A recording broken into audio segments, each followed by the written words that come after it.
First of all, let me just start by saying thank you so much for being here, because this is the first inaugural climate summit. So we know you've put some trust in us to give us 2 hours or whatever sliver that you're able to join. So we really appreciate it. I'm Trisha. I'm the co-president of the Environment and Business Club at INSEAD, currently in Singapore. And this is the APAC launch of the summit. So we had one yesterday in Fontainebleau. It was very successful, and we're excited to really speak with leaders in the region here and to connect with all of you. So that said, I thought I'd start just by telling you guys why I'm really here and give you a bit of a personal anecdote. So I worked in financial services at BlackRock in the US, where policy is not necessarily until very recently in favor of climate change. And when I got to Europe, I realized the landscape was very, very different. There's policy in place, people care, there are clubs like ours, and there's work to go around, but people are more on the same page. And being in Asia now for about 2 weeks, I realized climate change is truly a global problem, and it makes a lot of sense for a school like INSEAD to tackle that. And so the reason we're launching the Climate Summit here is because we really feel as a club that sustainability isn't an impact-only thing. It's something that business leaders, regardless of whether you actually are a tree hugger or you care about this on the side, it's a business problem.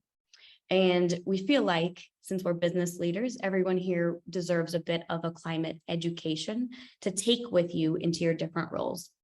And so what we've done is actually curate some speakers here who are not purely from impact positions, impact companies, but they push that agenda in their respective roles. And so we'll hear from Vinika, the executive director of the Hoffmann Institute in APAC.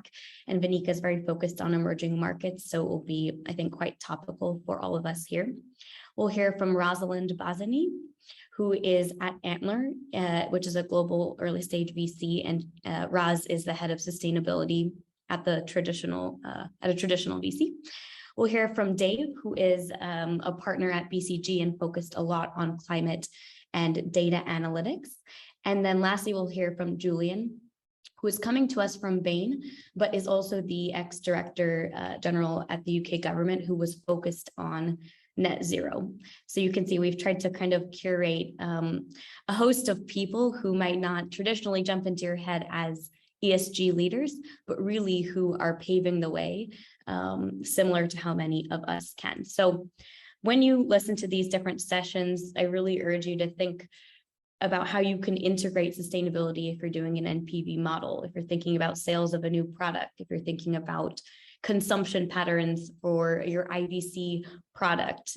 It's super, super important. And we're looking to all of you to help us continue to raise that profile. So with that, let me pass it over. Actually, quick etiquette.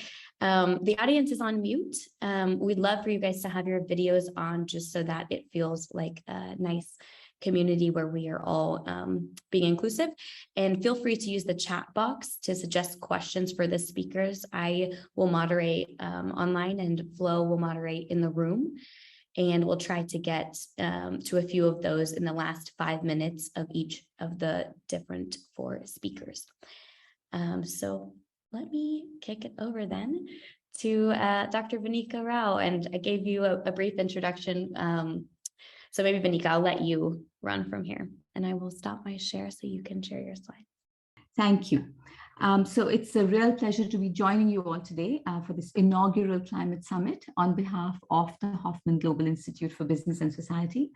As Trisha mentioned, I'm the director in Asia for the Institute, and I wear a few other hats at INSEAD, all of which are relevant in the context of today's conversation, because of course, climate change impacts us all, and not the least in some of the countries that I deal with at the Emerging Markets Institute. And for the people that I work with at the Gender Initiative, at the Africa Initiative, and of course at the Hoffmann Institute. So very, very happy to be here. Before I start saying anything else, I wanted to say a big congratulations to the INSEAD Environment and Business Club on hosting this inaugural climate summit. I think it's absolutely amazing that you've managed to bring this together. We know just how busy you all are. So take a bow, Trisha and Matisse, co-presidents, and everyone else at the club who's been actively engaged with making this inaugural climate summit happen. You know, as a business school that is committed to the idea of business as a force for good, I'm sure you've all heard that already quite a few times. We do take the notion of developing responsible leaders for the future very, very seriously. And so it's always heartening to see our students take on the mantle of spreading awareness and doing much more, taking real action to spark change. So it's particularly good to be here with you all for this. And I also want to take this opportunity to extend a very warm welcome to our new students, the 23Js, the MBAs who are joining us, MIMS. I believe we have Gembas who are also joining us. Some of you might be in the room and some might be online. So I do hope that you'll all be working very actively, both with the Environment and Business Club and elsewhere, and with us at the Hoffmann Institute to work on taking action, because we need every one of you. I'm joining you today from London, where the effect of climate change has hit us in the most basic way. Time was, I used to plan my summers in London to get away from the tropical heat of Singapore. But that has changed. There have been days this summer where London has actually been warmer than Singapore. So it's just one small indication of how climate is changing and how our planet is suffering the impact of years of neglect and abuse by us. And it's a small thing, but in many ways it's huge. And it hit me really hard, to see something like this as an indication of just how bad things are getting and how much we take this for granted. So to kickstart the conversation on climate change and on the future of impact, which is what Trisha and Matisse asked me to speak about today, we wanted to share with you this slide, which I think is quite interesting. It's taken from an article by Johan Rockstrom and colleagues. And what they're talking about here, and I hope you can see the slide clearly, is that they're talking about identifying and quantifying planetary boundaries. So these are boundaries that the authors tell us must not be transgressed if we have to prevent human activities from causing what the authors refer to as unacceptable environmental change. I'm sure I'm not saying anything that you haven't read about, but sometimes it's helpful to just have that sock in our faces with everything being presented to us in a way that makes it really, really clear. So they define 9 interlinked planetary boundaries for various things that are, according to them, the most important in defining what we must not transgress. Climate change, the rate of biodiversity loss, terrestrial and marine, interference with the nitrogen and phosphorus cycles, stratospheric ozone depletion, ocean acidification. You saw the ocean at the start of my slides. Global freshwater use, change in land use, chemical pollution, and atmospheric aerosol loading. So nothing new. You've heard these terms before. You know the problems associated with each of these. But the boundaries that these authors are defining for us define the safe operating space for humanity with respect to the Earth system and are associated with the planet's biophysical subsystems or processes. And they tell us that if these thresholds are crossed, then various important subsystems, take the monsoon system, for instance. Again, in London, we're seeing the impact of not having had enough rain this summer, can shift into a new state, often with deleterious and even potentially disastrous consequences for human beings. So if you look closely at this figure again, you'll see this inner green shading. Now that represents the proposed safe operating space for these 9 planetary systems. The red wedges represent an estimate of the current position for each variable. And here's the most frightening part, of course, that the boundaries in at least 3 of these systems have already been exceeded. And one of these 3 is climate change. So who's causing the problems? This is a slide that tells you about the biomass of mammals on the planet. As you can see from the figure, 36% of mammals on the Earth now are humans. A very large remaining percentage are livestock. So again, very much part of human activity. We're controlling what happens with this livestock. And really only 4% of mammals are wild animals. So that's all that we've left to nature. And as such, since the Industrial Revolution, we know that a new era has arisen in which humans and human actions have become the main drivers of global environmental change. Humanity has become a dominant force in shaping the face of the earth. And of course, it's our own activities then that are pushing the earth system outside the stable environmental state of the previous period, with consequences that we know are detrimental and even catastrophic for large parts of our world. So the IPCC, again, I'm sure that's a term you're familiar with, the Intergovernmental Panel on Climate Change, in their latest report described how human activities directly now influence some 70% of ice-free land. And of course, with population growth and increases in resource consumption, we're now causing unprecedented levels of human-induced land degradation. There are already indications that we've all read about, about some important carbon sink regions, the Amazon rainforest, for instance, that are now becoming net emitters of carbon as land degradation advances. And so we know that changes to agricultural and resource extraction practices have to be founded in sustainable land management and land restoration techniques. Just one other area where good stewardship is important to mitigate climate change and to make sure that the future of impact is positive. And again, because it's useful sometimes to look at some stats, to look at everything in terms of easy to read and understand representation of just how bad we are in the way we treat our planet. Let's take a look at some changes in global temperature. And I know this slide's a bit heavy, but I'm going to talk you through it very quickly. So as I was saying, we know that human influence has warmed the climate at a rate that's been unprecedented in, say, from the last 2,000 years almost. Before this, global warming was maintained at very low rates for millennia, but that has exacerbated many times in the last 150 years or so as a result of human activity.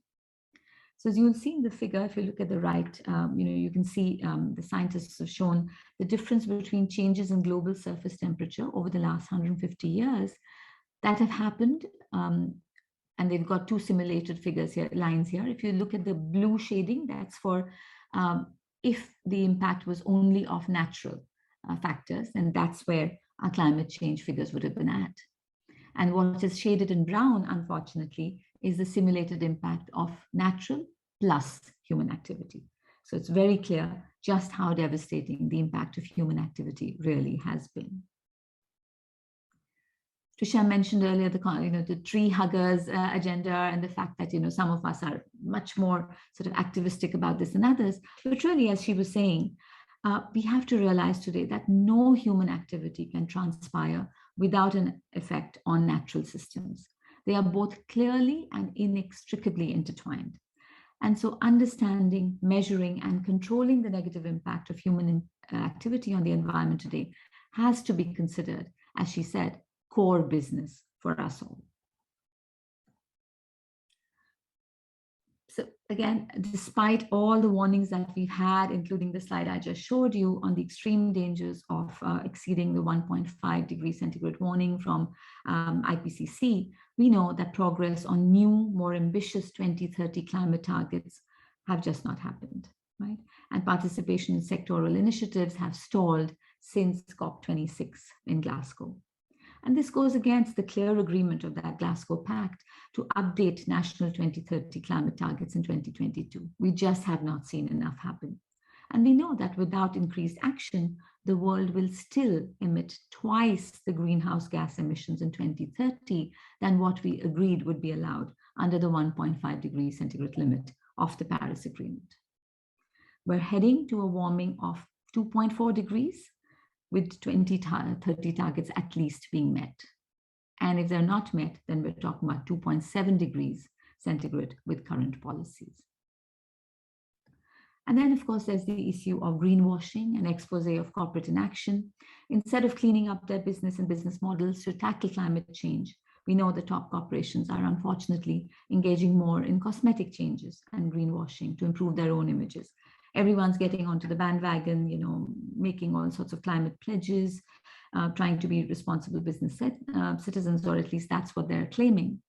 At least a fifth of the world's 1,000 largest corporations have made net zero emission pledges. They made them by March of last year. according to Oxford's Energy and Climate Intelligence Unit. But when researchers look beyond these claims and beyond these sort of pledges, even looking at just 25 of the world's largest corporations, many household names between them, the results are actually quite shocking. Despite all of their ambitious sounding pledges to become carbon neutral, in some cases even carbon positive, what we're actually finding is that the future emissions reductions that companies have actually committed to, on average, were just 40%. And moreover, many of these cuts are going to be delivered only decades from now, in 2040 or 2050, which means that my generation has very firmly and squarely left the burden on yours. And that's why this inaugural climate change conference is so important. And of these 25 corporations evaluated, only three committed to reducing their full value chain emissions by over 90%. I think it's important to mention the three at least: Maersk, Vodafone, and Deutsche Telekom. At the other end of the scale, I don't have to tell you, we have 5 companies which are effectively only reducing their emissions by less than 15%. So clearly people are not walking the talk on climate change. And that brings us to what we are doing at INSEAD. Where is the impact that we can have, that all of us together can do something about? We said this has to be core business, and that applies as much to us at INSEAD as it does to the companies that I've been talking about. It is integral to everything that we do here, and fortunately, we have the full backing and support of the Dean and the board in making this happen. And coming to the Hoffmann Institute now, we were started actually from a grant received from an alum, Mr. Andre Hoffmann and his wife, who want INSEAD to do exactly this. Integrate sustainability into everything that we do. Institutes of higher learning like INSEAD and the academics that we have with us have a special role to play through the research that we do and the influence that we wield as thought leaders. Every year we graduate 1,000 MBAs, and you go out into all corners of the world, over 80 nations, as we know now. And that applies to our MIMS, to our Gemba students, everybody, and all the executives who come to INSEAD every year for various courses. And you are the ambassadors that we're training and sending out into the world. I was asked to give you a quick look at what we do at the Hoffmann Institute. We do a lot. I promise I won't talk about everything, but just to share the 4 pillars that are the basis of our strategy. So when we talk about what we do at the Hoffmann Institute, the first thing that's important to mention is knowledge, of course. We develop new theories, insights, and business models to drive prosperity and societal progress. So here, this is where we have research by leading INSEAD academics, which become the foundation for a brighter collective future for us all. And at the Hoffmann Institute, we fund research, pedagogical tools development. And it's important to mention that of the 9 academic areas at INSEAD, every one of them now have faculty who work on sustainability. The second one is learning. And here, of course, is where we inspire and educate diverse and analytical leaders like all of you who create value both for your own organizations and for society at large. And for this, we're looking into our curriculum to see every aspect that we can influence. So that we're not just talking about, having special electives on sustainability, which of course we do have, but going beyond that to see how we can bring in sustainability into every aspect of every subject that we teach at INSEAD. And this is where we need your help. Share with us any ideas that you might have as you go through courses of what we could do better. The third one is about engagement, and here more specifically our engagement with the alumni community, but also building relationships with public and private sector organizations, some of whom you'll be hearing from later today. This year at INSEAD will go by more quickly than you can imagine. You'll soon be part of this amazing alumni community that we have, and that's when we need you the most. And finally, walking the talk. So we do aspire to make INSEAD a school that leads by example in integrating societal impact into its operations. And so, at the Singapore campus, actually, we're very proud to be recognized as one of the most sustainable buildings in Asia, for instance. A great accolade, but we're not resting on our laurels. We know we have a lot more to do. We're nowhere near what we want to achieve. And we know that we have more commitments to make as we go into scope 3. We will have the best impact possible if each one of you, when you graduate, go back committed and equipped with all the tools that you need and the knowledge that you need to make the impact that's going to make a better future for us all. And coming to my almost last slide, I do want to say that while you're at INSEAD, educate yourselves, very, very important, and question your educators. Feel free to ask the questions in your classrooms, ask us questions, share with us at the Hoffmann Institute what you think we need to be doing better, optimize your learning options. Every year, there are a few students that seem to make the most of the INSEAD experience, and I hope that everyone in this room at least will be one of those. We always say you don't need to quit, your mainstream jobs and sort of all go into the development field. By all means do, if that's what's of interest to you. But really where we need help is in every kind of job that all of you, are interested in. And, find nature in your own portfolio and help us in becoming part of this by assessing, committing, transforming, and of course, disclosing what is most important. And finally, to leave you with this slide, of course, it's something that I'm sure will resonate with every one of you. Certainly the value of a business depends on the values of businesses. And to this end, in Asia specifically, and something that we will then take to the rest of the world, we're working at the Hoffmann Institute on developing a list of what we call Steward Leaders 25.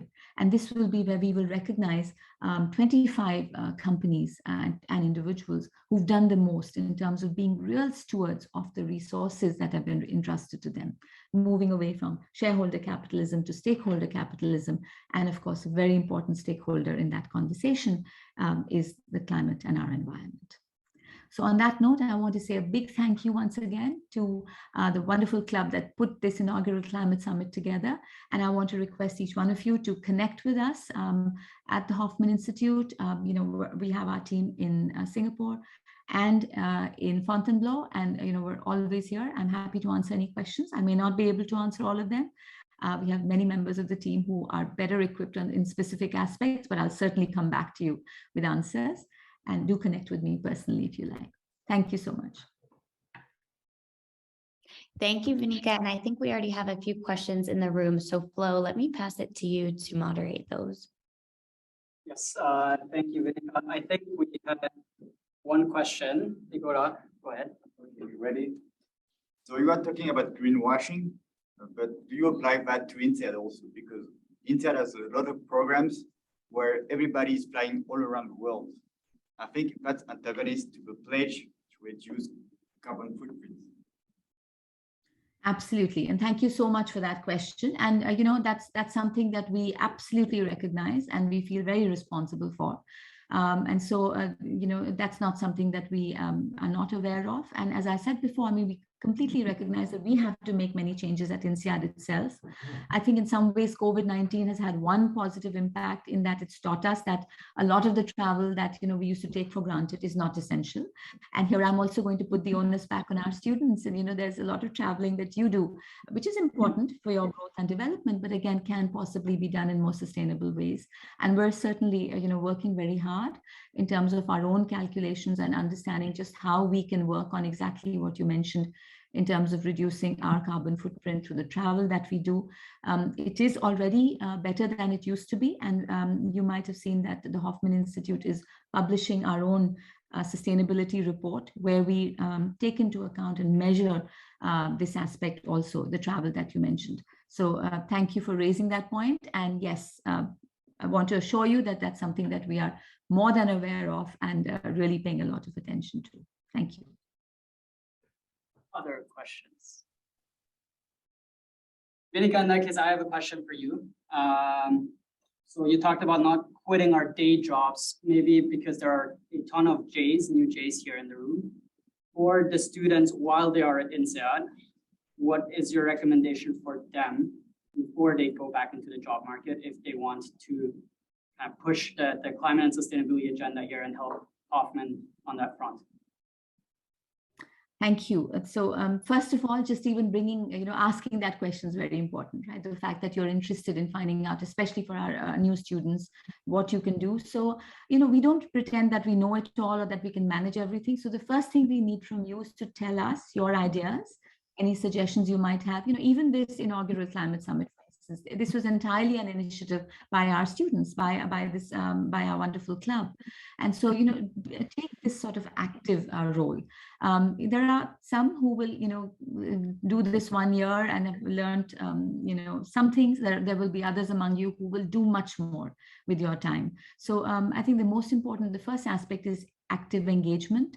Like I said, we are on both your campuses. We also try and go to Abu Dhabi often. Engage with us. Tell us where you think there are problems that still need to be solved. We might be aware of some. We may not be aware of some. When you're in the classroom, engage actively with your professors. Question them. Raise points where you feel that we can do better in that aspect. If there's something that you feel you'd like to make a contribution in terms of what's happening on research or pedagogical tools development, we've had amazing suggestions in the past on cases that we need to write about specific companies. We've had simulations that have arisen as a result of suggestions from students. There's actually many different ways in which you can engage.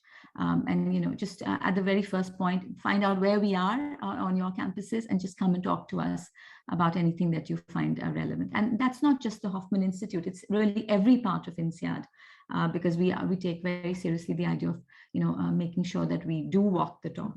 As I was saying, even if it's something as simple as in the cafeteria, for instance, if you feel that we're not doing enough, then that's where you can help us. We've had, for instance, one of the previous, I think it was the alumni group actually, that worked very closely with the Hoffmann Institute on the Community Impact Challenge, which was co-founded by the Hoffmann Institute, but has now been completely taken over by our alumni. So that's something you can do. In terms of reducing single use of plastic on campus. Again, that was something that students very actively made. So there'll be many things like this that you can engage with us on. Thank you. Thank you. Perfect. Thank you, Vinika. I'm just going to switch gears. I see you, Roz. And let me just my page. Perfect. Welcome, Roz. We're super excited to have you. I know you're a bit back to back, so thanks for being here. Oh, thanks for having me. We just had a nice intro. We have a full house in Singapore in person, so I think 50, 60 people and a bunch of folks online. But I will pass the mic to you to tell us a bit about yourself and then go into impact within venture capital. It'd be great. Sure. Can I just check you can hear me okay? Okay, perfect. So hi, everyone. Thanks so much for having me here today. I think hopefully this is the first of many of your climate-focused summits. It's just a shame I haven't been able to hear the other speakers, but hopefully there'll be a recording I can listen to.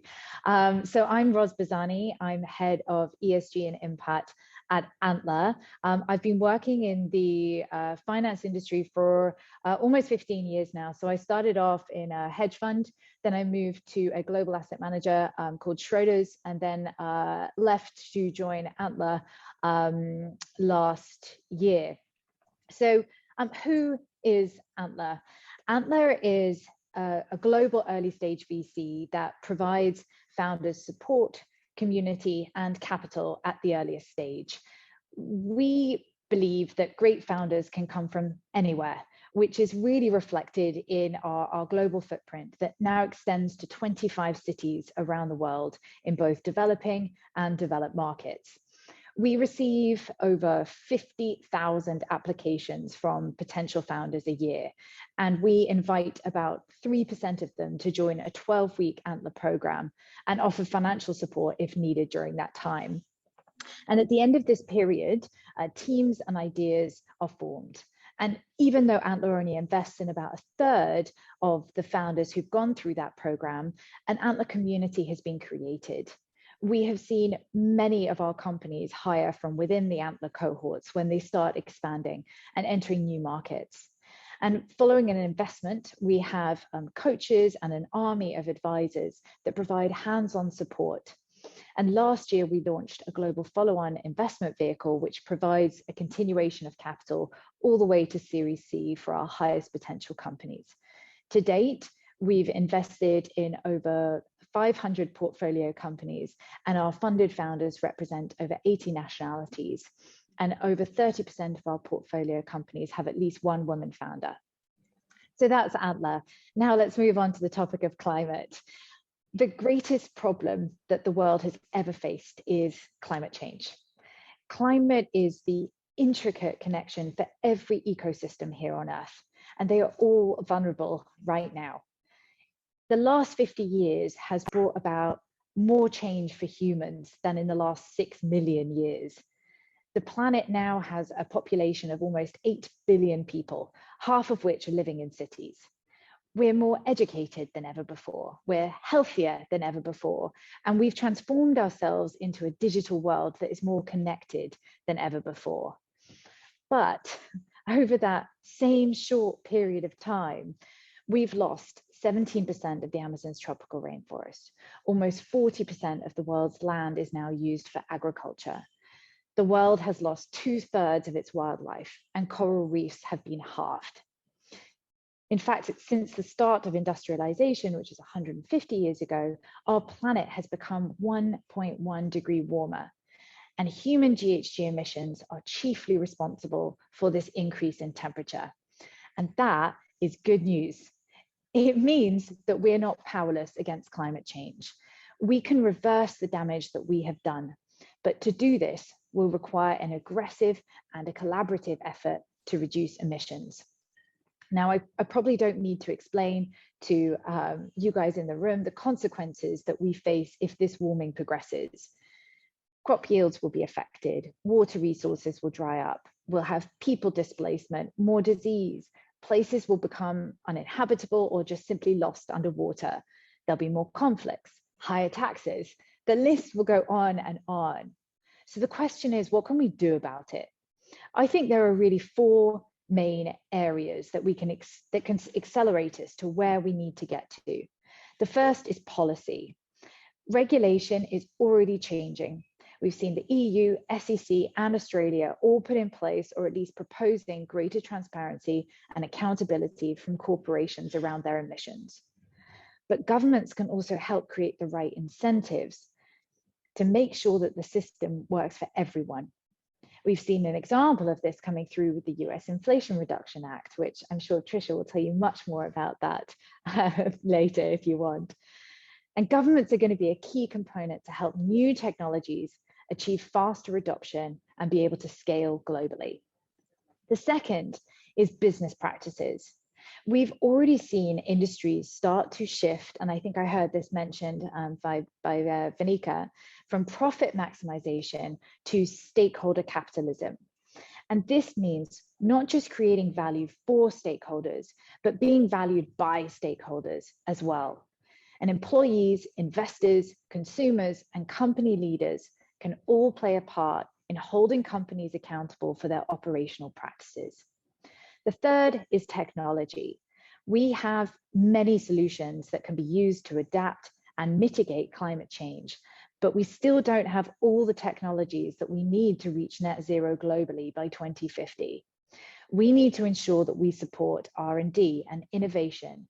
And this probably means that investors may need to have a little bit of patience going forward as well. And then the fourth piece is capital. So investors can drive capital towards sustainable businesses and provide innovation to countries and industries that need it the most.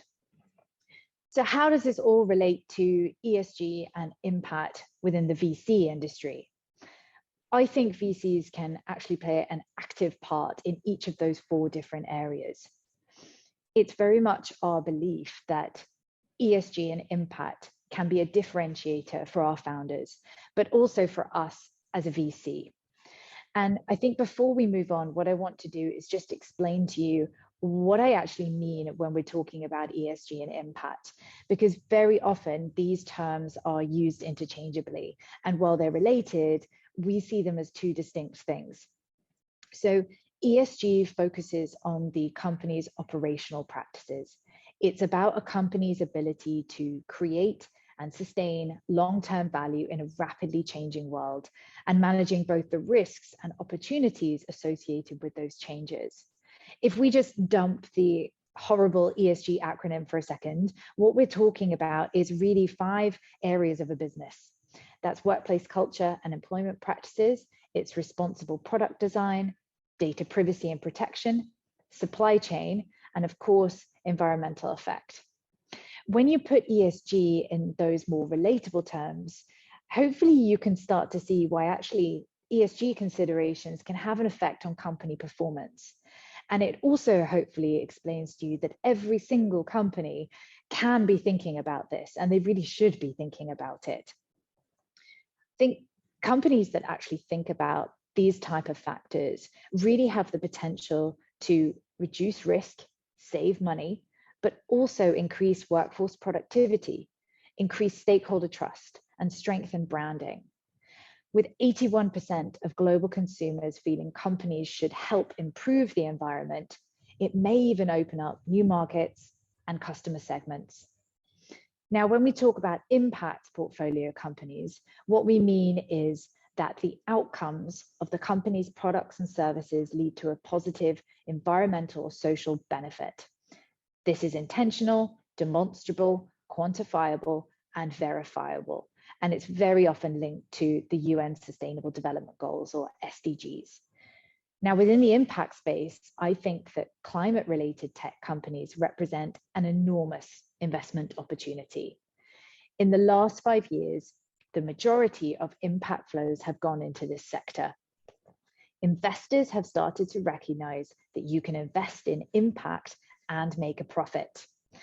There are now over 180 unicorns in the impact space, and it is growing rapidly. In fact, the chairman of Kleiner Perkins, John Doerr, who, by the way, invested in Google and Amazon right at the very, very beginning, has publicly declared that there will be over 1,000 climate-focused unicorns to come. More capital flowing into these type of areas has another positive impact. These companies create jobs.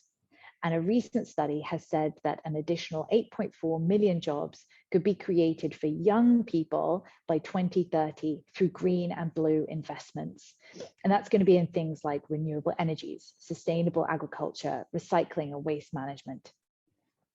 We at Antler have many portfolio companies that are addressing climate change, and they're doing this in really a number of different ways. So I wanted to take you through a few examples. Rebello has created a circular economy for e-waste. E-waste is the world's fastest growing domestic waste stream, and it's estimated that actually less than 20% of e-waste is actually recycled properly. The rest is going to end up in landfills or elsewhere. Rebello aims to reduce 60 tons of e-waste this year, and they've already reduced 30 tons, while also saving over 8,000 tons of GHG emissions and over 1,000 million litres of drinking water, which would be the outputs from brand new electronic devices being created. Concrete is the second most consumed material other than water in the world. As an industry, it is accountable for 8% of worldwide man-made emissions of carbon dioxide. CloudCycle is a company that digitizes and streamlines how concrete is deployed during construction. Through quality specification and reduction of waste, they aim to transform the concrete industry and reduce global emissions by 1%. Today, there are nearly 1.5 billion people living in areas of high water vulnerability. Ocean Oasis has developed an offshore desalination process using wave power that is emission-free. This process allows affordable and sustainable freshwater production to benefit people and industry in water-stressed areas. Now, we've also got companies developing satellite technology, applying blockchain and AI to carbon markets, companies developing breakthrough technologies within the green hydrogen space and energy carbon storage. We've got companies using tech to develop more efficient and effective farming techniques, developing things like alternative proteins, which is hugely exciting. Society has an incredibly intimate relationship with climate, and I think it's really important that we also address the second order effect of climate change. The people that are most affected by climate change tend to also be the most vulnerable. We have to protect these communities, and many of our companies are addressing social inequality as well. So providing things like access to healthcare or financial services and education. In fact, over 70% of our portfolio companies are aligned with the UN SDGs. And over 160 of our active portfolio companies meet our definition of impact from all over the world. There is a great quote that says, "Genius is in the idea. Impact, however, comes from action." And this really resonates with the team at Antler because we believe in action. And while we're investing in companies that are trying to solve global challenges, we think that this action should extend to VC's own operations and processes, as well as thinking about how they can better support founders achieve their goals. At Antler, we use a 3I framework for our ESG and impact strategy. And these 3 I's are investment, internal, and influence. Investment is how we integrate ESG and impact in our investment process to really help channel capital to sustainable businesses. We have a strict exclusion policy. We have risk and opportunity questionnaires for due diligence and ongoing monitoring processes that put our founder support really at the forefront. We also have ESG expectations written into our legal documentation, but when we sign with founders. Internal explains what Antler really does as a firm. We were one of the earliest VCs to become a UN PRI signatory and a member of Venture ESG. We publish our annual ESG and impact report, describing what our progress looks like and what actions we intend to do in the future. And we've launched initiatives such as our own emission carbon footprint assessment. We've done internal training, and we've set up a D&I council. And that's just been in the last 3 months. Essentially, our internal strategy is really not asking our founders to do anything that we wouldn't be prepared to do ourselves. And then influence, which is arguably probably the most critical for any early stage VC firm. Antler can influence and partner with founders to set the right foundations for companies with ESG and impact embedded at the earliest stage. At the local level, we run things like workshops or masterclasses, and we match advisors for specialist support.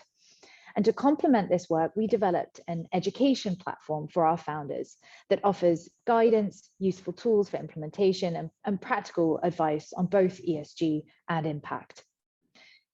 ESG and impact is still very much in its infancy within the VC industry. There are no guidelines, standards, or frameworks that are actually appropriate for what we do. So we've had to develop many of our own, and we're very happy sharing with other VCs to try and bring this conversation forward within the industry. But we know that we don't have all the answers. But we also know that VCs can make an essential difference.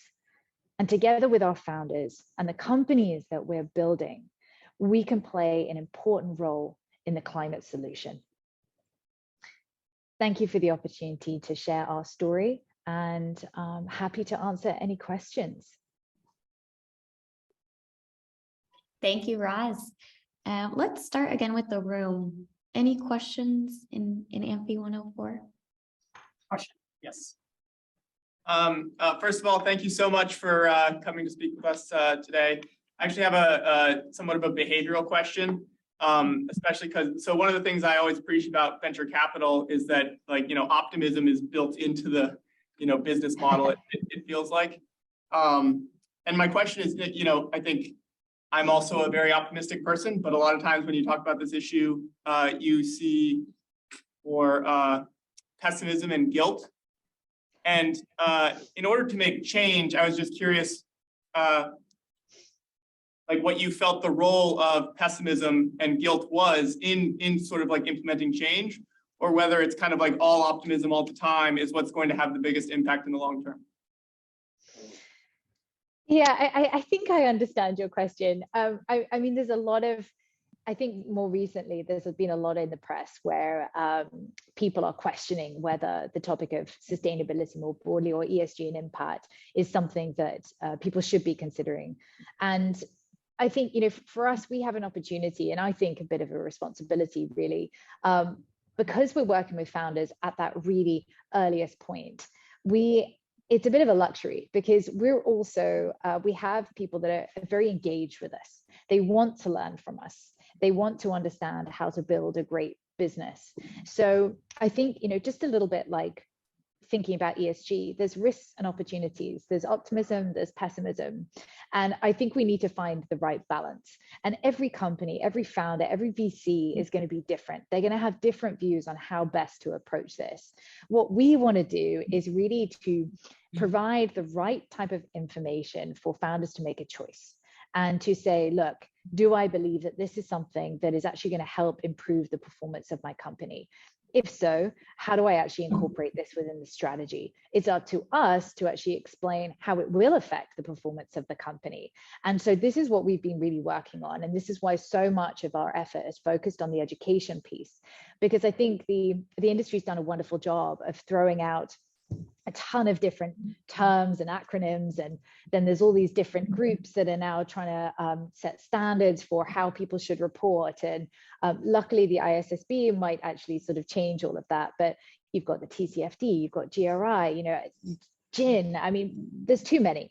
And I think we've kind of had to go through this phase to really figure out, okay, look, this is something that clearly we need to be thinking about. Companies need to think about it, governments need to think about it, us as individuals and consumers need to think about it too. But perhaps we haven't got the right approach. So let's now think sensibly and actually start to think about how can we make this something that is just part of a business discussion. And I think that's where we're at the moment. So I'm okay with a bit of optimism, a bit of pessimism. I think, as you said, in VC, being optimistic and sort of expecting that every company you're investing in is going to be, the next big unicorn that everyone's talking about is what it's all about, but then we're also realistic. We're fully aware that, within 5 years, 50% of startups fail, but it's our job to try and give them the best opportunity to succeed. And that's really what we're all about at Antler. Other questions? Could you just tell us a little bit around some of the challenges that some of the early stage companies might come across when they experience growth? So at the start, they might have their mission statements, they might have their alignment against the SDGs, but as they start to grow, what are the sort of common pitfalls that they run into with that alignment? Yeah, that's a great question. Actually, we, within one of our workshops that we run, we use a couple of examples of where companies grew very quickly and they had fantastic missions and visions and amazing statements. And it went wrong very quickly because that value alignment didn't filter through into their operations. I'll give an example. You've got people like WeWork, for example, amazing vision. But obviously we all know that, they had a failed IPO attempt because a lot of governance issues that were happening in the background, among other things. Then we use things like Deliveroo, where their employee base was striking because of poor employment practices and working conditions. Then you've got people like Boohoo, a fashion company whose supply chain was paying workers below minimum wage, and that was happening in the UK. So I think what we need to do, because there are many different problems that can come up, and let's bear in mind that when you're a really early stage founder, it's not just about ESG that you're focusing on. It's about, is this a product that's actually going to sell? How can I make it? How can I build a team? So many different aspects. So I think, if you're talking about startup world, what are the things that cause a company to fail? It's normally actually sort of team, and really that what we're talking about there is culture. So I think even if you're two people, you can still discuss what kind of culture you want for your company, and as you're hiring out your team, and how you're thinking about your kind of longer term goals for what your company culture looks like. And this is what I always say to founders: it's never too early to start to think about these things. Then you've got the kind of product viability. These are the kind of things that VCs can help you with. Then you've got cash. They don't get enough funding. Again, this is what VCs try to support and sort of overcome those initial hurdles.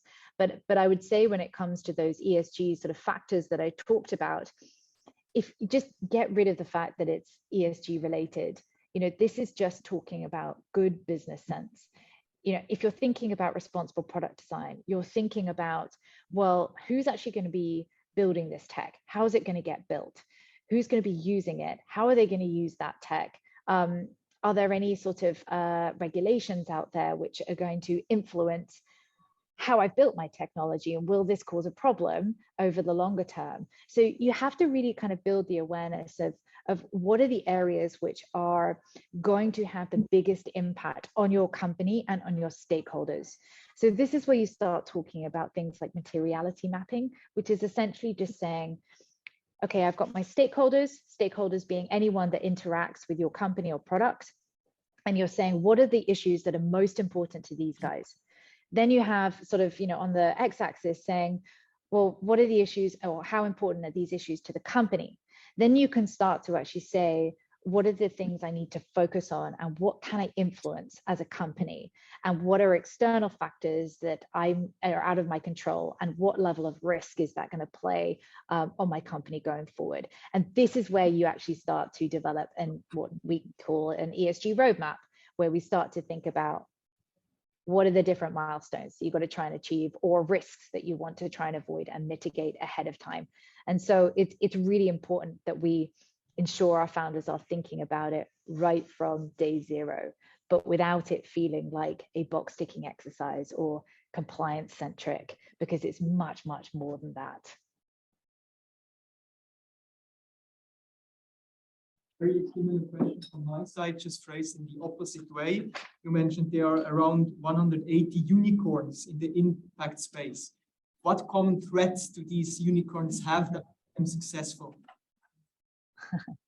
Yeah, great question. So they are mostly kind of related to climate, but there are some on the social side. I think the common thread is that they have a clear idea of the problem they are trying to solve. And that is completely baked into their mission, their vision, their operational practices, their ability to scale. I think where you think about the impact space, and when we're talking about the environment and society and how you're trying to benefit, the problems are vast. And what I love about entrepreneurs is that they want to fix things, be it sort of domestic problems or international problems. And I think what we've seen with those impact portfolio companies that have reached unicorn status, and really it's been in a very short period of time, kind of a trickle amount, and in the last 5 years it's just accelerated. And I think that will keep on going. But I think that identification of a very clear problem, and one that also has understood the importance across its stakeholder network.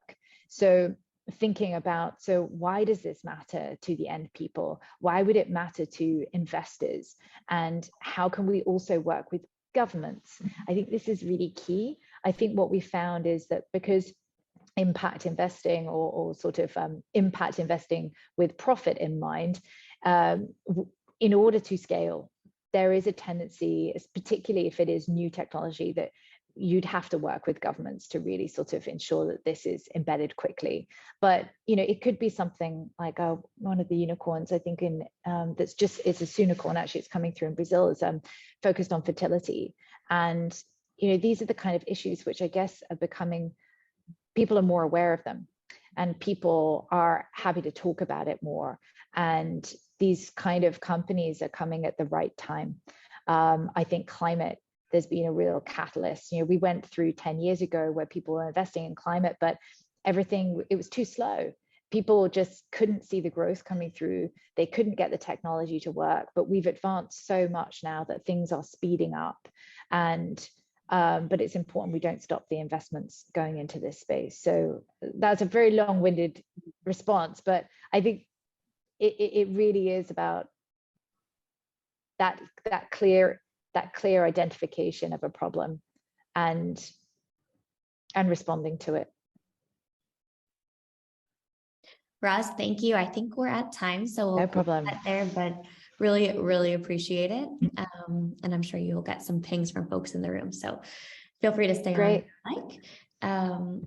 I will have to jump, unfortunately, No so worries. get back into the conference. But thank you so much for having me, Tricia, and good luck to everyone who's participating today. Thanks. Thanks very much. Bye. So Dave, we see you. Feel free to put your video on. Perfect. Hi, everyone. Hi, good afternoon. Great. So we're going to switch gears briefly and actually move more into the public sector. And so we have Dave from BCG, the managing director and partner. And Dave, you have 18 plus years of experience as per your bio. So I will not try. I will let you go through some of those highlights, but I will say we're going to actually spend the next 30 minutes focused more on data and carbon measurement, which is increasingly relevant in the space. So Dave, over to you. Thanks very much for the intro. And I have to, maybe pivot a bit. What we thought would be really interesting and helpful for this discussion. Sorry, let me just find. Is share some of the work that we've been doing on the just and orderly transition. Very relevant for our part of the world. Very relevant for the public and private sector. And just as a bit of background, thank you for the kind introduction. I have been, involved in the energy sector and the public sector for the last 20 years, and have done a lot of work on climate and energy transition, particularly in our part of the world over the last 3 to 4 years, and that's entirely all I do now is work on this topic with a range of our clients across governments, across energy clients, financial institutions, investors, and so on. So, and what we've found is that this all coalesces to how do you manage a just and orderly transition, and this impacts all parts of the economy. So let me I see my slides have not come up. Sorry about that. Let me just put this up. Yeah, Dave, feel free to share. Yeah, can you see that, folks? Let me know. Oh, this is not coming out the way it should.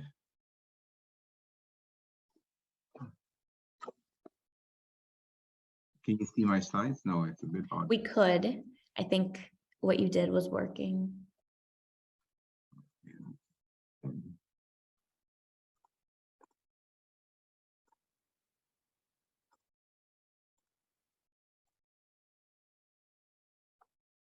Perfect, and you can do full screen.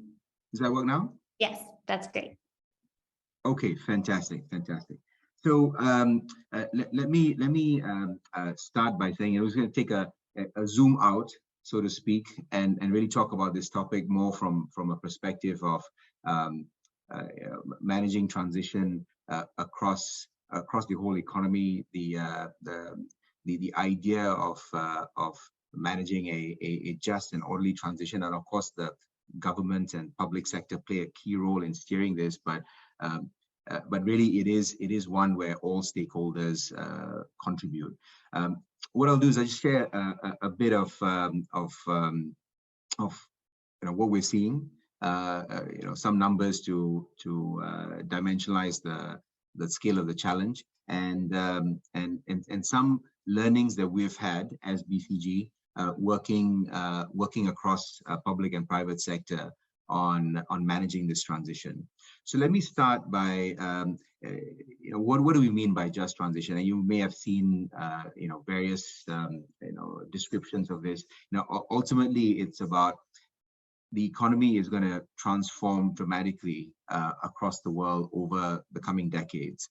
This creates new economic opportunities. It also means that some sectors will decline. On top of that, we will be faced with physical climate risk and climate impact. We've seen it this year in Europe and in other places where this transition impacts lives, it impacts people, it impacts the economy. How do you ensure that this is a fair, equitable, orderly transition that creates opportunities for people and does not leave anyone behind? Now that fundamentally is what we're all striving towards. And as I said, certainly government plays a role, but this is not only a problem for government to solve it. It really is all of economy, all of society issue. So this is a topic and an issue that straddles both the climate mitigation agenda, getting towards net zero, Paris aligned 1.5 degrees, which requires massive transformation of our energy system, massive transformation of our economies, and so on. But it also it relates to how countries and people and companies are increasingly exposed to physical climate hazards. So some of you may have read, the last IPCC report, and what stands out most is that the physical impact that we expect may be underestimated by our climate models, and it may increase in frequency and severity. So what that practically means is that with increasing storms, with sea level rise, with higher heat, that's going to impact people and society, and companies and the economy, at large, right? And they would impact groups in different ways. So managing a just transition, both with a lens of we need to get net zero, but also recognizing that physical risk is increasing and hazards are increasing, and that impacts different parts of the population, the economy in different ways, is something that will need to be managed. Now, these issues on both mitigation and adaptation impact multiple groups. So there are workers that will some of them will lose jobs because some sectors are declining, such as high emitting sectors, for example. SMEs, as big corporates start to transition, SMEs that serve these corporates in the supply chains, they need to transition and pivot as well, and they face challenges in terms of capacity and technical capability to do so. So they are impacted in their course of business as well. Households get impacted with increasing costs and affordability in some areas. Interestingly, also you see in some parts of the world that this also has impact on gender equality more broadly. So in some parts of the world, women are more exposed to climate risk just because of the roles they play, and this needs to be managed. There are at-risk communities that get impacted by this transition in different ways. So low-income groups, communities where their livelihoods are very much dependent on local economies that are in high emitting sectors, for example, or in agricultural economies where the nature of agriculture and how land use and forestry needs to be managed will need to change over time. So a broad range of stakeholders get impacted, and if you cut it down to a few big issues. There is an issue around job transition. So some estimates, would put up to a third or more of jobs will be at risk with transition. There's an issue around cost and affordability. So as the economy transitions, as physical climate risk starts to increase and manifest itself in impact to local communities, this impacts cost and affordability for folks. There's significant financing and funding required for transition, and it's not all going to where it needs to go, particularly in the developing world.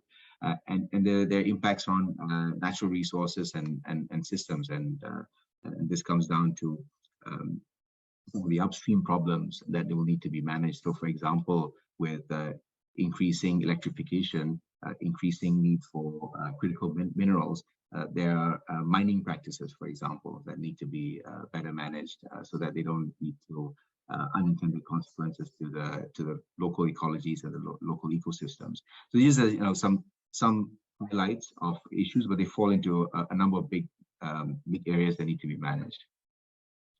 I'll give you one example on the job transition front. This is an example from a country in Southeast Asia, where the outlook on jobs is such that net, when you look at the economy, you should have a increase in jobs because of the green growth opportunities that will come with low carbon energy, with low carbon mobility, new technologies like hydrogen and so on. But that said, there will be decline in sectors such as coal, in our traditional automotive manufacturing, in oil and gas, and so on, that will need to be managed. So governments and corporates that are in these sectors also need to manage the transition of these workforces to new sectors, while safeguarding at-risk groups such as folks that are in their later years of their careers, where transition may be more challenging. So this is just one example to illustrate the type of challenge that needs to be managed. So if you break that down into so what does it mean?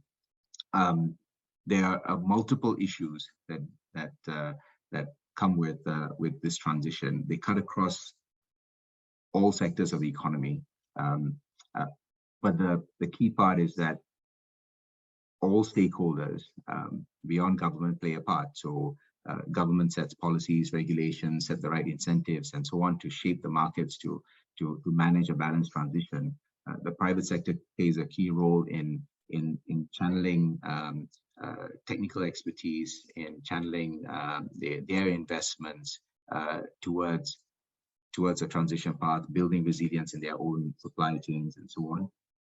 Investors play a big role in where they allocate capital and how they engage their investee companies, and where they play a role in catalyzing transition across different parts of the economy.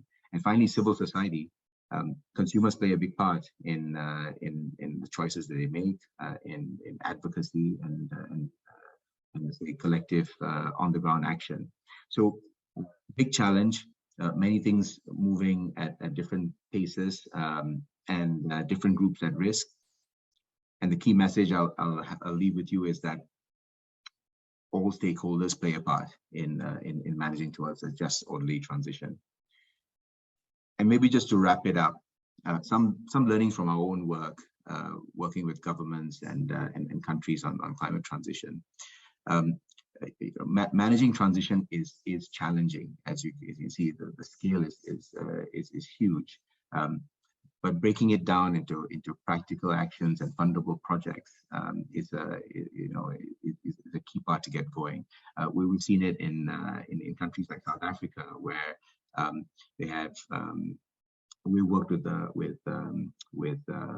coalition of businesses and with engagement in the public sector to lay out a pathway for the country, and part of that was how do you transition out of some of the key sectors such as coal, and breaking that down into projects that can be funded is a key part of how that has been taken forward.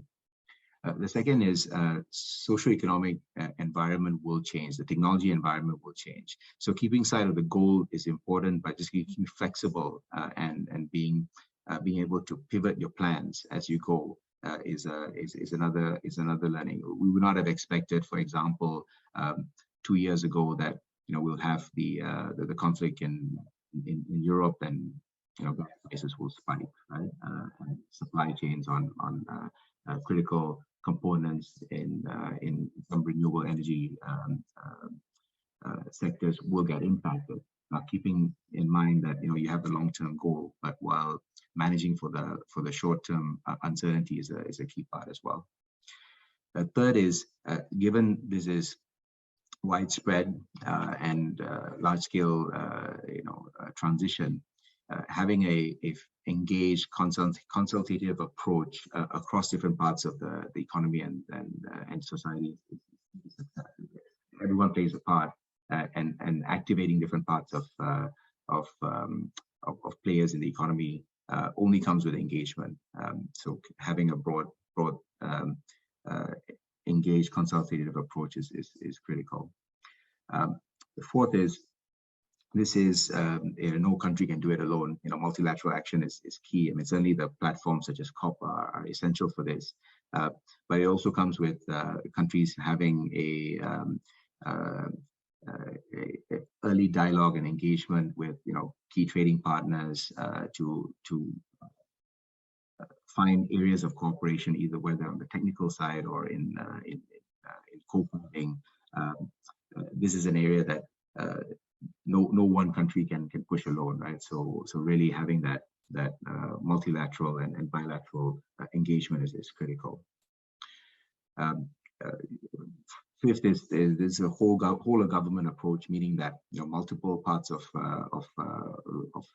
government, multiple ministries, agencies all need to play a part, whether it's on a sectorial basis or whether it's cutting across sectors. It's not just the Ministry of Climate and Environment that really drives this. It's across trade, it's across finance, it's across the agencies that look after labor. All of them activate. And finally, technology is key. It's a key part of enabling a just transition, and that's an area where governments also play a role, where investing to scale key technologies that bring down the cost curves and narrow the gap of let's say the challenges around the distribution of benefits is an area where governments play a role, but certainly the private sector also is key. So just some lessons or learnings from the work that we've been involved in, and maybe I'll stop there from a presentation just to open up for discussion.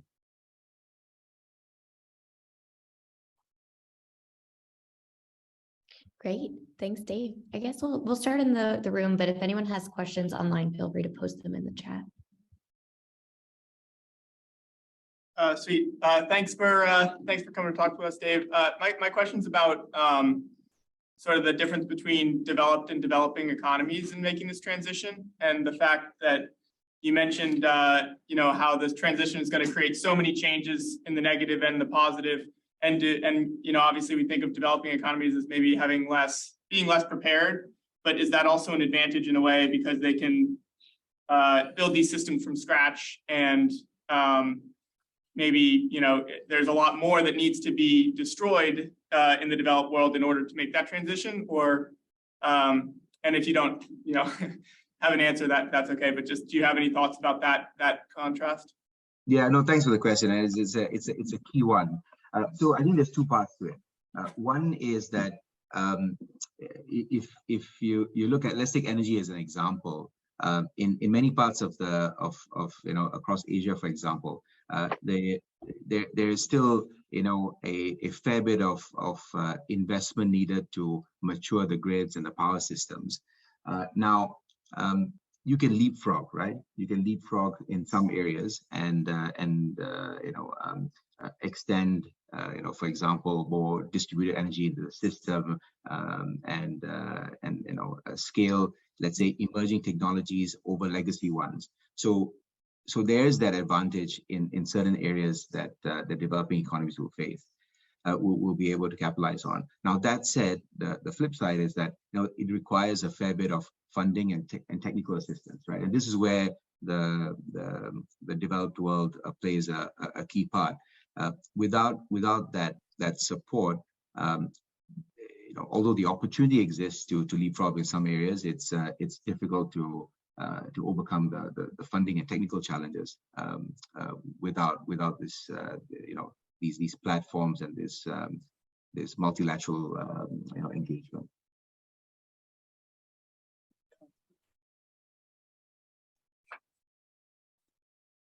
Dave, maybe a question from my side. Just curious on your personal experience with clients. I think there's a lot of healthy skepticism about corporations. Everybody comes out with good targets and they all sound fancy. I think there's a good understanding a lot of companies don't even know how to necessarily get there yet because, like you said, technology isn't necessarily there yet. From your experience with clients, how are you feeling like inside of the companies, not outward facing in communications? Is this a genuine push in your experience, or are you seeing there are places where the agenda has to be pushed inside harder than it might seem from the outside? Yeah, no, thanks for the question. I would say it's very diverse and it really varies by sector, right? So if you look at the hard to abate sectors in energy, in transport, where really you need to scale different technologies and you need to change what you do. There, it's a lot more focused action. And when I say focused action, what I mean by that is they're making moves in where capital is being deployed. What these companies are investing in terms of talent and capabilities. They're looking towards the future, right? And this is very progressive companies that are trying to push that agenda.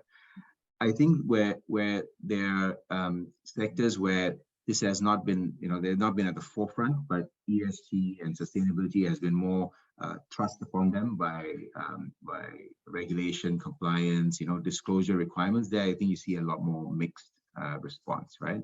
And again, in every sector you'll find leaders that are doing something that is tangible and you can see, and others where it's a bit more external engagement and still a lot more to be done. Maybe another follow-up question then on clients. We had a couple of, so we did this in Fontainebleau yesterday, so we heard some people talk about what companies need to do and how, for example, one of the big challenges is the measurement. I'm curious, and this is probably different by sector too, where you see clients being at in their journey right now. Is a lot of it just trying to even understand what they have to do in the first place and kind of trying to do a bit of a diagnostic, or do you see some sectors where we're a lot further ahead? So like in your engagements, I guess, how far ahead are these corporations really in transitioning? Yeah, no, thanks for the question. Going back to the earlier point on it is diverse, as you see multi-speed, and you see leaders and laggards across each sector and each industry. Now that said, I would say from where we are now versus 2 years ago, you could almost say that almost everyone has a plan, right? Has some commitment, some plan. I think where the agenda is now is very much on, so how do you implement and accelerate on this plan, right? That tends to be the engagements that we have with clients. And you see, right? I mean, just take these commitments to net zero. I think you have something like 5,000 to 6,000 companies that have committed to net zero now. These large corporates, right? So it's every quarter you see more committing, right, on net zero as on the climate agenda, and others making commitments beyond climate as well. So I think there's a lot of that in the market. But really, how do you pivot the business, right? How do you invest and grow in new parts of growth in your sectors? In the energy sector, it'll be in the green economy, in the green energy sector. In marine, for example, it'll be around how do you invest in low carbon fuels. So they make commitments, but then how do you then invest and apply and scale these technologies across an entire fleet of ships if you're a container company, right? So that's where we are in our engagements. It is commitments and plans, various degrees of quality and ambition, let's say, but there are many out there. But pivoting to implementing and accelerating, and what that means in terms of investments, what that means in terms of how you organize, what that means in terms of how you change, what performance you measure, and what that translates into how people are incentivized within a company. These are some of the big topics on the agenda of many of the corporates who are engaging. Dave, I have a question for you, and it's more on the data side of things, but I'm curious how you've thought about this and how you've advised clients on standardization in the climate space. Obviously, there isn't a gold standard, or we're working towards that, but what's your view on having MSCI, Sustainalytics, all these different players, and how to make sense of all of that? Yeah, it's an interesting question, Trisha. I think there's a proliferation of measurement, right, in the market. You know, and there are so many, you know, rating agencies and, you know, rating measurements across ESG. And what you find is that they all have different sets of emphasis, right? You know, they're not necessarily all comparable as well. And many of them rely on you know, different forms of data gathering. Some take a view of, you know, let's gather what's in the public domain and then, you know, let's rate. Others are more engaged, and they engage the companies, and they provide their view. I think they are an indicator, but they are by no means, you know, a reflection of what really happens, right? So I think they're a good indicator and probably can help, you know, narrow the field. But you really need to get into, you know, individual companies, and this is what some of the institutional investors do, right? I mean, they rely on ratings, but they do their own measurement, and they do their own assessments beyond what the rating agencies do. Helpful. I think we have time for maybe one or two more in the room, if anyone has questions in the room. So I have a short question regarding the previous answer on pivoting the business. You mentioned that companies usually have a plan, but then they struggle in implementation. So my question would be, what is the biggest roadblock for companies in actually pivoting the business towards being more sustainable? Yeah, a good question. Again, you know, it does vary by sector, right? It really does vary by sector on you know, what part of the economy we're talking about. But if I were to generalize, there are some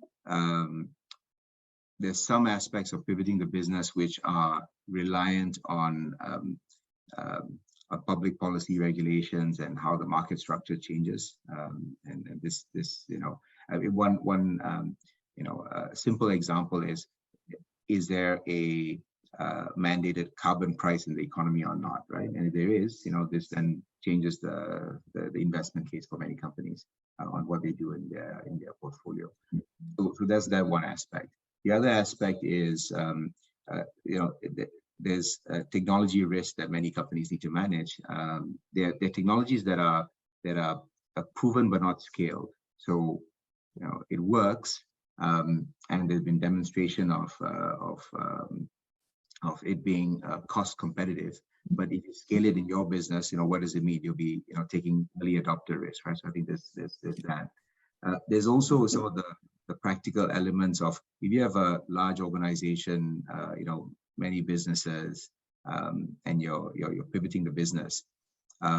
This has deep implications in terms of how you manage incentives, right? For example, you know, how do you manage, how do you change incentives that are enabling different operational decisions? How do you change incentives that enable different capital allocation decisions?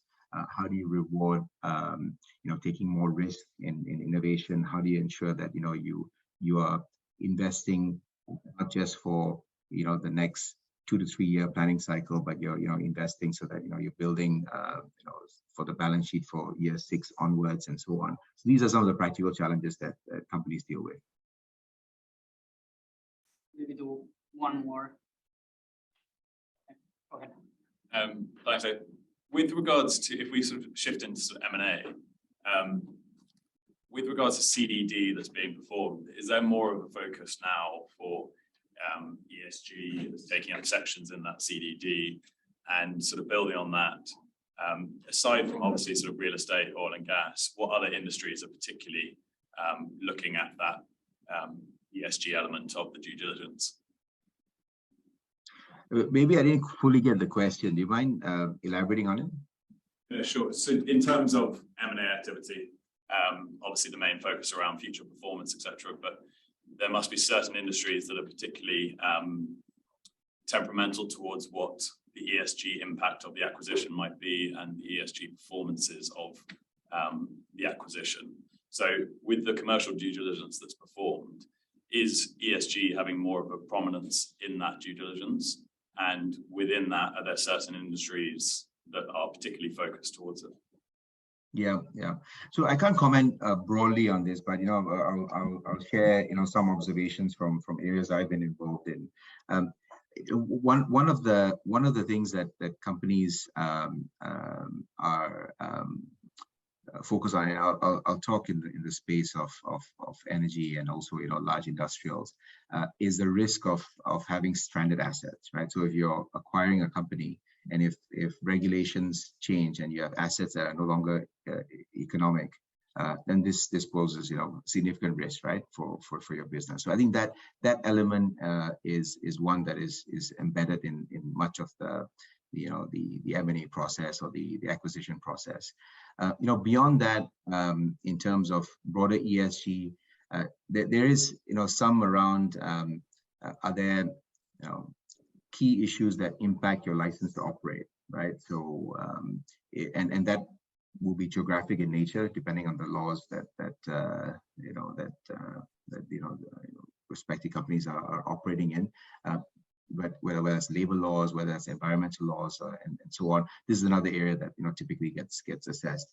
Now, our broader ESG factors being assessed as part of a M&A go no go decision, I can't say that I've seen that yet, but certainly pockets of ESG that have impact on let's say the viability of a business are certainly assessed.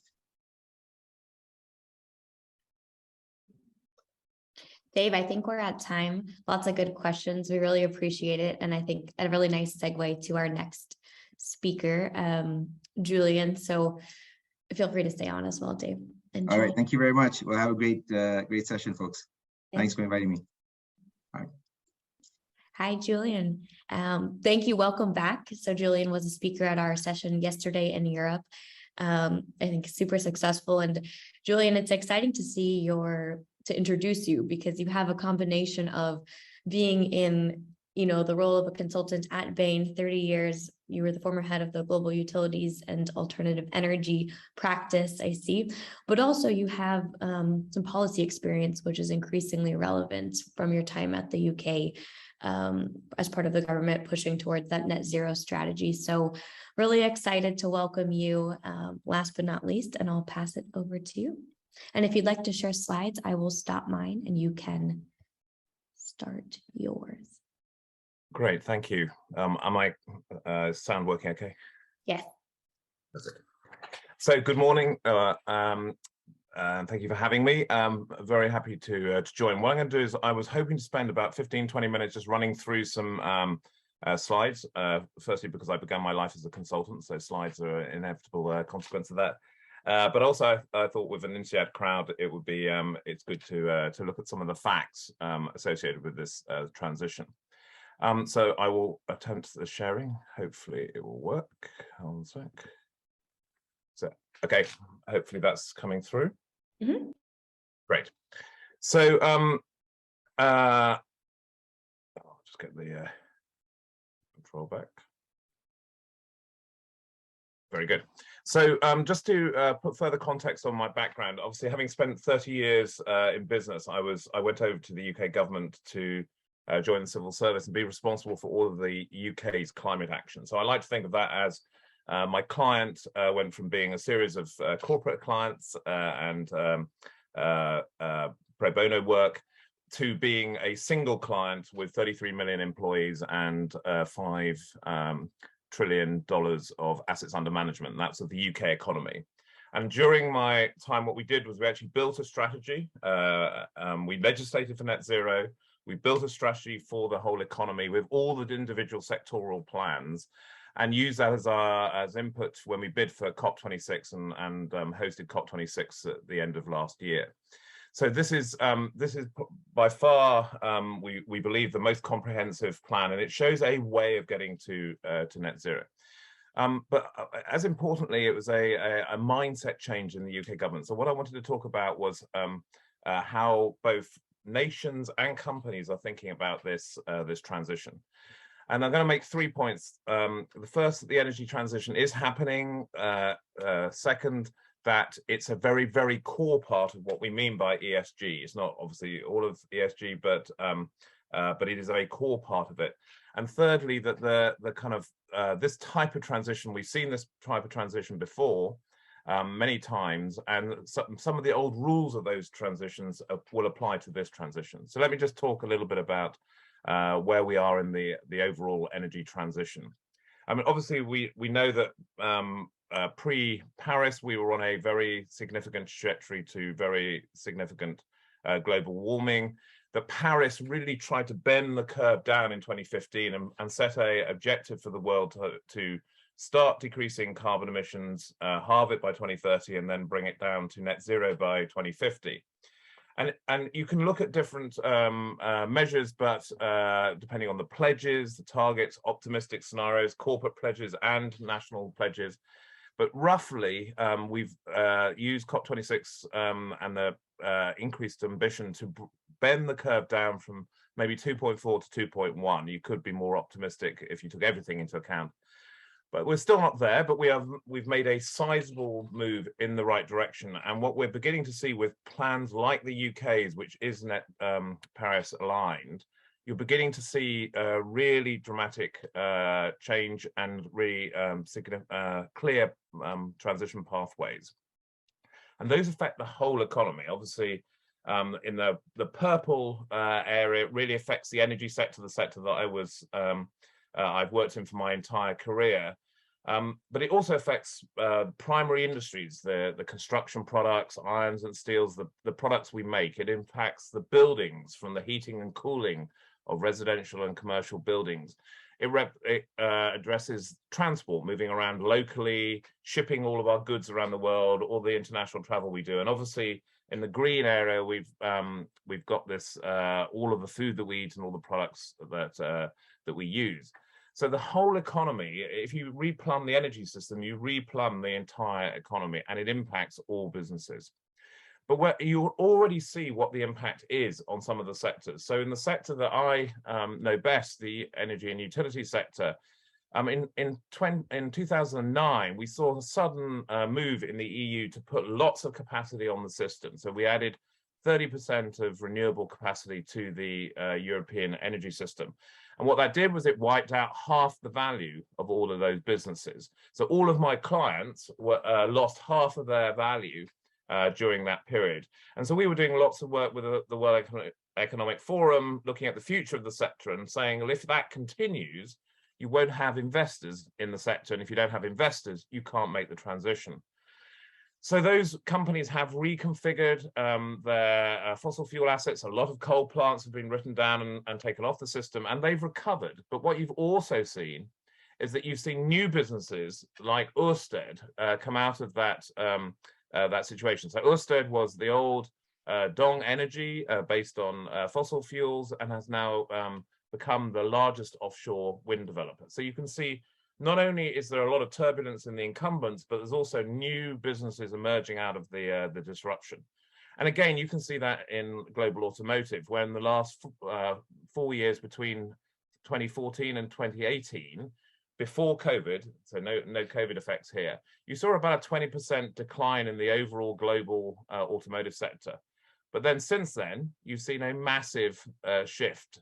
You've seen an emerging insurgent player in the form of Tesla that has actually more than doubled the value of the sector and equal to the top 10 automotive manufacturers combined.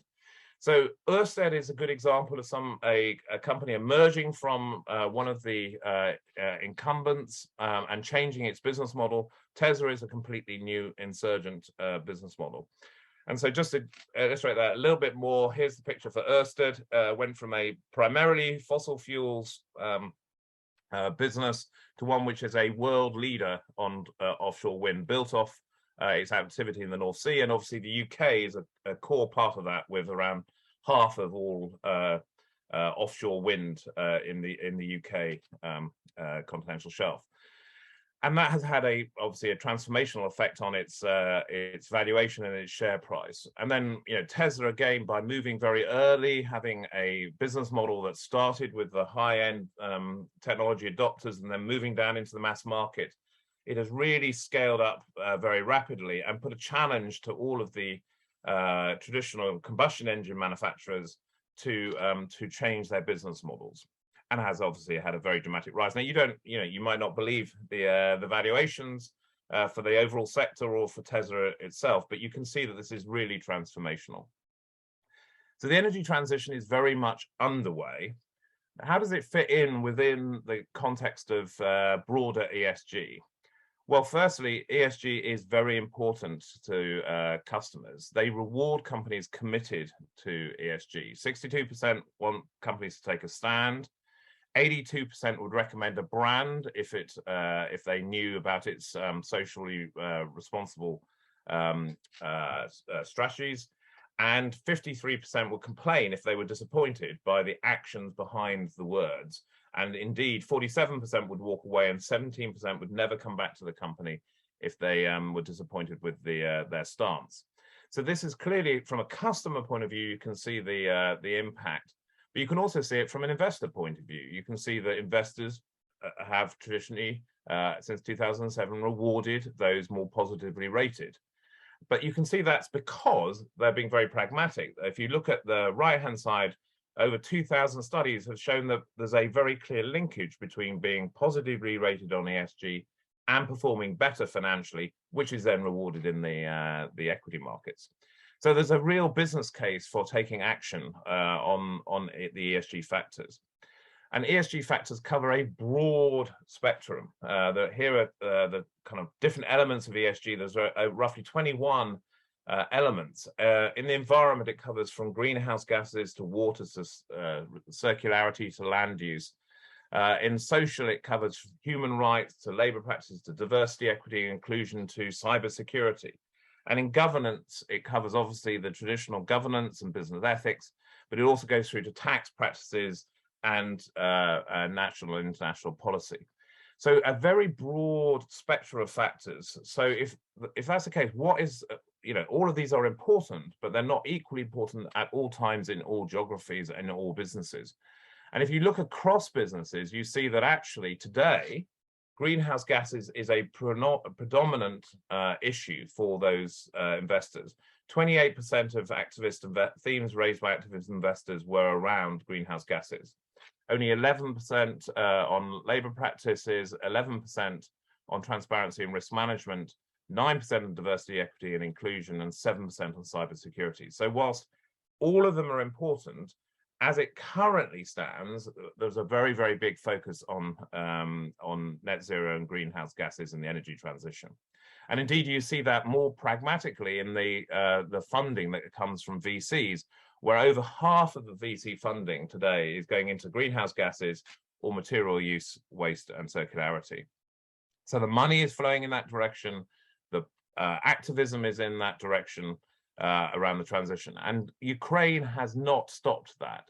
If anything, it's got this kind of dual effect, the war in Ukraine. It has caused people to really accelerate the transition. You want that sustainable, low-cost, secure energy for your economy. But at the same time, you still have, in the UK's case, 33 million cars on the road, which are using fossil fuels.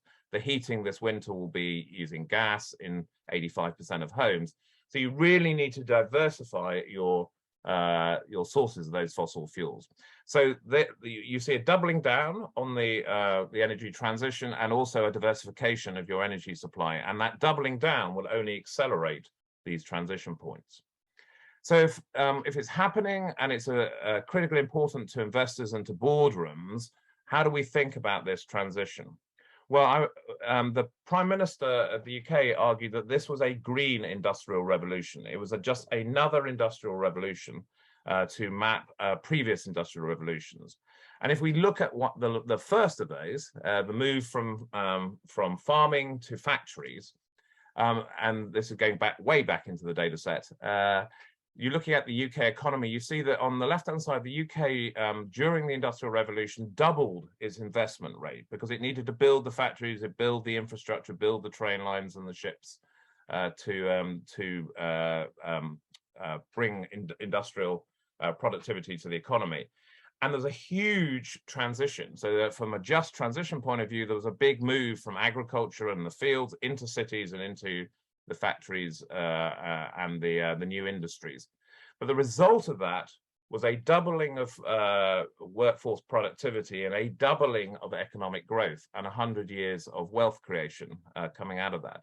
So this lesson is not lost on an economy like the UK's, which is very heavily exposed. It's the third most exposed economy to the energy transition. And so seeing where the economy can go to and how fast we can move in that industrial revolution is very important. And those moves can happen very fast. If you look at the situation in the automotive sector, in 1900, this was the Easter Parade in New York City. There was a whole parade of horse and carts and one car circled. By 1913, 13 years later, you would see only cars in that. And that's how fast the transition happens when you have the right technology and the right level of investment. And you can see that happening in multiple sectors, and that roughly 15 to 20 years is about the right transition. And obviously, we only have 30 years before 2050. So you'll see that these transitions will happen very fast when the technologies are right. But that causes a big challenge for corporates, and we would refer to this as the Kodak moment. This applies equally to countries as well as to companies. Kodak in 1995 had a $1.9 billion profit pool globally. It was dominant with Fuji on film manufacturing and photo finishing. But in just 10 years, you saw that profit pool being overtaken. A much larger profit pool emerged, great opportunities, but it was in a very different space. It was in memory manufacturing and storage. And obviously, Kodak struggled to cope with that. Although it could predict the transition to digital photography, it actually ended up going bankrupt because it wasn't able to take the benefits from that transition. So this, as we refer to the kind of Kodak moment for businesses, is very, very important. And what we're seeing in many sectors, whether you go for solar, whether you go for offshore wind, whether you go for batteries, you see the traditional experience curves apply. As you globally deploy different technologies, you see the costs come down. In wind, as an example, in the UK, offshore wind 5 years ago was at £114 per megawatt hour, £115 per megawatt hour. It dropped in 4 years to £40, £39.65. And so you can see, and the wholesale price before Ukraine was around £50 to £60. So you can see it went from being out of the money to being one of the lowest costs of production in 4 short years. And that, if you take batteries and you put those into cars, that means the cost of cars, battery electric vehicles, is coming down very fast. And the tipping point is going to be reached somewhere between now and 2025. In the UK, as an example, which we've committed to move to battery electric vehicles by 2035 and no petrol cars by 2030, then we're already seeing that transition happening. We went from 7% in the last quarter of last year to 16% battery electric vehicles in the first quarter of this year as people make that transition, seeing the high costs of fuel. So we've seen these transitions before. The last one was the digital transition. Brands, very famous brands, which everybody was very familiar with before the dot-com boom, were usurped by new insurgent brands that came into those sectors, taking on the incumbents and creating, like in the case of eBay, entirely new sectors.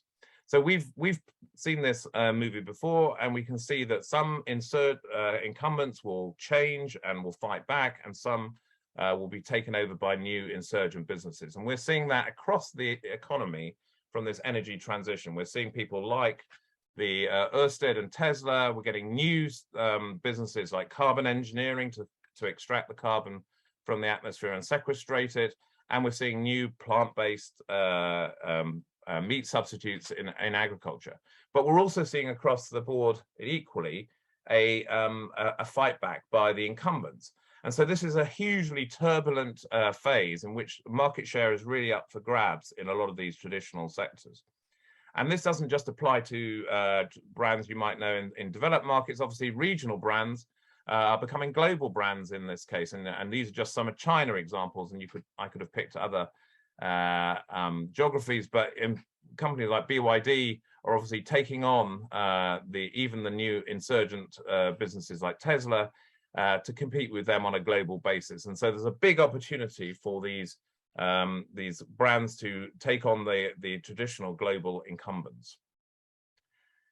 So all businesses are now facing the decision, to go back to Henry Ford's famous quote, to actually think about not only how do you build a cheaper, faster, better horse for your existing business, but also imagine what's going to come next, which is in the case of the horse was the car.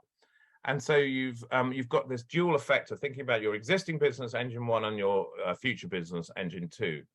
And so that leads me to the priorities that we're talking to clients about today. Number one, how is this transition, these different the ways that transition may happen, affecting your existing engine one business?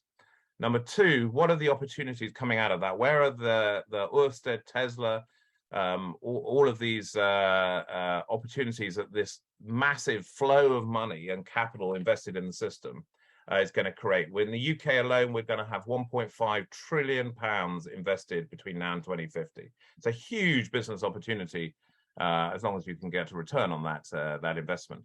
Number three, how are we going to manage the transition? It's as important from a country as it is for a corporate to manage the transition for investors, customers, employees, and all the regulatory and policy stakeholders to make sure it's a smooth transition and a just transition.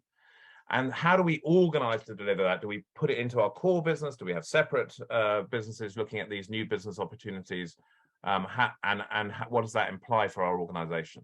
And then finally, nearly the most important message, which is if we're going to zero, everybody has to get to zero. That means every boardroom, every corporate, and everybody in this webinar all have to hit zero. So you need to know what your carbon footprint is personally, and you need to have a plan to get that to zero.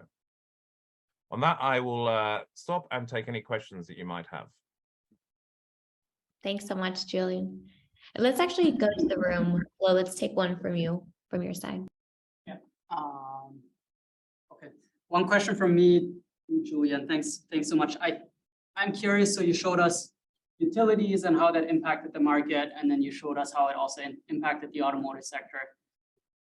From your experience, can you tell us a little bit more about this tension that I think is coming with utilities having to switch a lot away from fossil fuels and towards renewables? And at the same time, this explosion in demand that I think a lot of people are anticipating with the electrification, not just of automotive, but other sectors, how kind of that gap is going to play out? So, I mean, as I say, I've spent 35 years in the sector. Most of that time in that sector, my clients in the developed markets were looking at X growth. They were declining due to energy efficiency. Generally, the demand on their products was declining. They then went through a major transition in the nature of how they produce the energy. So moving from a fossil fuel system to a renewable market. But now they're looking at the complete opposite, which is they're looking at if you just put the amount of a developed economy like the UK, about 20% of the UK is on the electricity system at the moment. 40% is on the oil system, 40% is on the gas system. So if you move the oil system and transport onto the electricity system, you probably need to double the capacity. If you move all the heating, you either need a new source of low carbon gas like hydrogen, or you also need incremental electrification. So you see a massive growth in the amount of wires and the amount of generation capacity you require. Now, there's no lack of capital there, and we've seen that in the deployment of offshore wind. There's plenty of capital that will pursue that if the return is there. And it is a massive logistical challenge to build that much capacity. And in the last 10 years, we've built 10 gigawatts of capacity. We're going to build 40 in the next 10 years. So there's a really massive scaling up, and that's going to bring lots of planning challenges and lots of connection challenges, but it's entirely possible for an industry to do that, as it has proved in the last 10 or 15 years. So I don't think it's, I think it's a huge opportunity now for those clients, and those businesses are having to configure themselves for dramatic growth when perhaps they've been configured historically for a more of a steady small decline. And that, again, from an organizational point of view, it creates a whole set of challenges around recruitment and development of those businesses. Thanks. Julian, I'm going to ask one last question of you. And my question is about climate tech and impact and sustainability has been something that's growing and growing and growing, but relative to maybe 10 years ago, I think we saw a bit of a bubble in terms of particularly investment in the private capital space, where people were putting money into the industry. I think expectations were probably off, but it didn't go well. It was a bit of a bubble that burst. And so as we think about this as students, the question is, do you think this is a lucrative and safe place for us to look for jobs? And then how do you think the environment has changed? It's a very good question. And this is, as you refer to it, there are a whole series of bubbles that we've seen over time. And the problem with bubbles is that if you get out too early, then you can be sitting for a long time waiting for the bubble to burst and looking quite foolish. But when the bubble bursts, you don't look so foolish. And we've seen all that in tulips. We've seen that in the financial markets for the global financial crash. And the definition of the film The Big Short is an example of when you can predictably say the bubble is going to burst. And so it's but you can sit for a long while with a position that looks foolish relative to people who are still investing in the bubble until it bursts. And so the question is, has the bubble burst or thing? We do think the clean tech had an early kind of renaissance, but it didn't uniformly go well because it was very early in the process, and policymakers and regulators had to support it. My argument now would be that has changed fundamentally, because if you take half of the carbon emissions, which are effectively the power generation system and transport, both of those are very clearly at the tipping point. It's cheaper in 2/3 of the world to use renewable power, and it's coming down very rapidly, and it's stable, secure, low cost. So, why would you generate from a thermal source if let's say in the Middle East, you can generate at $10 to $15 per megawatt hour? It's just so much below the marginal cost of building a plant, the capital cost of building a plant, let alone putting fuel into it, that you're going to just say it's logical to do that. Same thing with vehicles. The vehicle costs are coming down so fast, and they're so much cheaper to run with lower servicing and running and lower running costs. Again, why would you go for a less competitive product? So my argument would be, in that half of the economy of the emissions, you've already hit the tipping point. The problem with the tipping points is it's a series of dominoes. And when you flip the utility one, the power generation and the transport, you impact all the other supply chains, all of the other value chains. You can't just imagine what happens when you take half the cars off the road to the economics of gasoline stations. What happens to the refineries that produce the product for those? All of those are impacted as well. And so this has now, I think, what we're seeing is it's hit the tipping points, and those with continued support, and obviously, as I say, the war in Ukraine has really hammered this home. If you continue to double down on this, it's going to go even further and faster beyond those tipping points. So in this case, I think you're now it is a new dawn, and this dawn is not going to be a false dawn, because the fundamental economics of this transition have been changed. Super helpful. Thank you. Thank you very much, Julian, for 2 times. Thank you. And I think actually I will pass it over to Mingyi, who's in our Amphi in person, to close with some comments on the Environment and Business Club. Sure. I also sent an email. So unfortunately, a lot of us had to head out for class, but this is probably, I will argue, the most important slide of the presentation. So after 2 hours of listening to other leaders in different industries and how they have pursued a career in ESG, We've put together the 22 Ds who are passionate about pivoting our actual career into climate, has put together this resource for all our peers, future 23Js and onward. So we'll send an email to make sure everyone gets a QR code, but essentially it's a blog post on Notion where we shared what electives you can take, what clubs you can get involved with, as well as how do you fund an ISP, independent study project, in the field of sustainability. There's a couple blog posts. One of them is my own of how do I pivot from doing marketing for big pharma to actually launching alternative protein into the market. So it's a triple jump that I wasn't sure that I could do until I made the switch. So I think we'll definitely spread the word, and hopefully it acts as a resource and inspiration for those who wanted to take a leap of faith, but we're not sure how to get there. So spread the word, let your peers know that this resource is coming their way, and hopefully you found some inspiration to fuel the fire in your tummy. Perfect. Thanks, everyone. Thanks very much.